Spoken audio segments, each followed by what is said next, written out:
sisokhosini ke uma fika izolo ake sibe nje ngokuthi la kune handover khona yemoto entsha shabayi uKhozi FM to uma fika izolo. Njengamanje ke ngino business manager wakhona la uKhosini. Futhi namhlanje usuku olukhulu. Imisebenzi ebeniyenza kakhulukazi ngoDisemba nilwela ukuthi gcine kunengoma esingena ngawo unyakeni omusha. Namhlanje nenza an official handover. Kuthini ukuzizwa kwakho ngayo yonke le? No, but siyayiqhenya kakhulu siwumsakazo ukuthi masiqala into siyayenza size siyiqede. Lokho kwenzeka namhlanje ukusho ukuthi cha sesiqedile. Ingoma ehlukanisa unyaka ihambe kahle. Abalaleli bayithokozelile nathi sistage bekumnandi. Kodwa into engifisa ukuyidlulisa kubalaleli esikhathini esiningi njengamanje futhi ukuthi abakhumbule ukuthi ingoma umdlalo.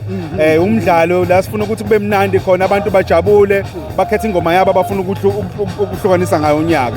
Nokuthi ke e-station asinazi isandla ekuthini yiphi ingoma ezohamba hamba ephoma ngoba umlaleli mase kufuneka kuba ama-auditor futhi ayikhiphayo kweleyo nto leyo. Thina sibona nathi ngomhla ka-31 sekuthiwa hayi nangu number 10 hawu sithuke so hawu nangu number 1 sijabule njengabo bonke abanye abantu. Salibonga kakhulu usuku namhlanje kusho ukuthi ngempela ithimba lami ngendlela eliyimisele ngayo kungithokozisile nokubona ukuthi ngempela bayakwazi ukwenza into efana naleyo. Lo mqhudelwano kade nawuqala uneminyaka ngeminyaka niloko niqhubekile nihleli kona and abantu bayawusupporta continuously. Kakhulu bhuti ngeke siyeke futhi ngoba siyabona ukuthi uDisemba ongenayo ingoma ehlukanisa unyaka ayisiwona uDisemba wangempela. Besithi abanye abathule kodwa hayi asingabusashi ukuthi abathule abanye kodwa abalaleli thina uyayibona le nto ngoba nje into ebalekile ke kodwa ke ukuthi ke sijabulisa abalaleli sijabulisa South Africa sijabule nathi ukuthi kuwine ingoma efana nale kusho ukuthi ngempela umsebenzi muhle nomsebenzi wakhe kumfowethu mafika izolo umncane umfana lo kodwa ngempela ngendlela ayimisela ngayo nokuthi ke unesizotha umuntu ophansi kubalekile lokho I think kule ndima le esikuyona yakamida. I think lokho naqala angicabanga ukuthi naye nahlukanisa ingoma ngomfana samncane kangaka. Hey angicabangi nama ngithi ngithi ngiyacabanga ngikababuza nabo chat ukuthi hey mfowethu ukhona umfana omncane kangaka oke wahlukanisa unyaka wathi bathi hayi nabayi abakhumbuli so kusinika ithemba lelo ukusho ukuthi umsakazo wethu ngempela usa strong okusho ukuthi ke njengoba wazi umhla ka1 April uyeza zinika izinto zenzeka mhlawumbe zike zingeke zenzeke kodwa into ebalekile ukuthi sifuna ukubuyisa abalali bethu back to uKhozi FM. Sikhulume ngegenre yomusic.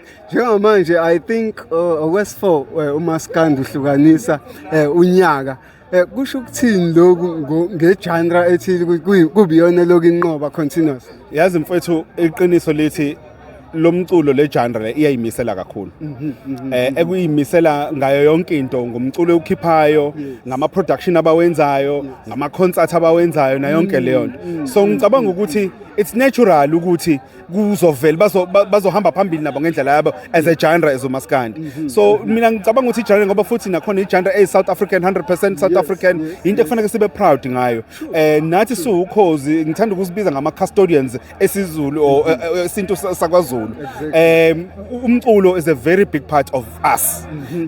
Ukhona umfowethu owayekethi umculo is a soundtrack to our lives. Uyabo so uyazi ukuthi kunezikhathi la khona izinto zihamba khona kahle khona iculo uthelo likhumbulayo izinto zihamba kabi kukhona iculo ethile futhi olikhumbulayo. Ngicabanga ukuthi umncintiswane nomqhudelwano ofana njengengoma ehlukanisa unyaka uyohlezi ukhumbuza abantu ukuthi hey man it was a good time in my life. Exactly. Last question, what's the people should look forward for kuKhozi FM? Mfethu uKhozi FM is a station esifocused kakhulu sifuna ukurefocus kakhulu ngendlela esenza ngayo programming ngendlela esenza ngayo marketing ngendlela esenza ngayo ama event ngendlela esinteracta ngayo nabalaleli bethu njengoba uwazi ukuthi sine management entsha okusho ukuthi nokucabanga nokubona izinto kuzoba kusha so kukhona izinto mfethu ezizobe sizenza ngicabanga ukuthi abalaleli bazosithokozela nabo ababukeli bakho bazosithokozela so watch this space mfethu angeke ngisakhuluma okuningi. Okay, really appreciate your time. Ngiyabonga.